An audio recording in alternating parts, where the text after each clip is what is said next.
எல்லாரும் வணக்கம் மக்களே. நாங்கள் ஃபிஷிங் வினோத். இன்னைக்கு வீடியோவில் என்னென்னு பார்த்தீங்கன்னா, நம்ம வந்து ஒரு ஸ்பாட்டுக்கு வந்து அடிக்கலான்னு இருந்தோம். அடிச்சுட்டு கிளம்ப பார்த்தீங்கன்னா யாரோ மீன் பிடிச்சிட்டு வலையை வந்து கீழே போட்டு போயிட்டுருக்காங்க தண்ணியில். அப்படியே அதில் வந்து பார்த்தீங்கன்னா ஒரு ஜிலேபி மீன் மாட்டிருக்கு. தயவு செஞ்சு மீன் பிடிச்சிங்கன்னா வலையை வேஸ்ட்டு வலைனா தூக்கி கீழே போட்டுருங்க. பிடிச்சிட்டு வலையை தண்ணியில் போடாதீங்க, இங்கே கரையிலையும் போடாதீங்க. நிறைய பறவை மீன்லாம் மாட்டி செத்து போகுது, விலங்குலாம் மாட்டி அதில் செத்து போயிடுது. பறவைங்க, தண்ணி குடிக்க வர எல்லா உயிரினம் எல்லாமே செத்து போயிடுது. இதை செஞ்சு வந்து பார்த்தீங்கன்னா நீங்கள் ஏரியில் மீன் பிடிச்சிங்கன்னா அந்த வலையை வந்து நீங்கள் எடுத்துகிட்டு போயிடுங்க. இல்லை அதை எங்கேயாவது ஒரு வாரமாக ஒரு பையிலே இதுலேயே போட்டு சுற்றி போட்டு போயிடுது. இந்த மாதிரி போட்டு போயிட்டு இந்த மீன்லாம் மாட்டி யாருக்குமே பயன் இல்லாமல் போயிடுது. இதெல்லாம் நம்ம வந்து இதை கேட்ச் அண்ட் ரைஸ் பண்ணலாம். வாங்க, இப்போ கட் பண்ணி தான் பண்ணணும் போல. வலையை கட் பண்ண ப்ரோ, கட் பண்ண நோஸ் இருக்கும். வேணான்னா எதுவுமே குப்பை தொட்டியில் எங்கன்னா போட்டுருந்தோம்.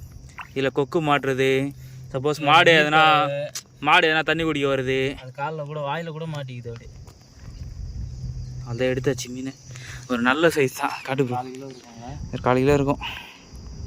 இது வேறு இது வேறு தெரியும் மாதிரி விடு விடு ஓடி பார்ப்போம். போ கொஞ்சம் கேராக இருப்பார். போய்ட்டு டயர்ட் ஆகிட்டு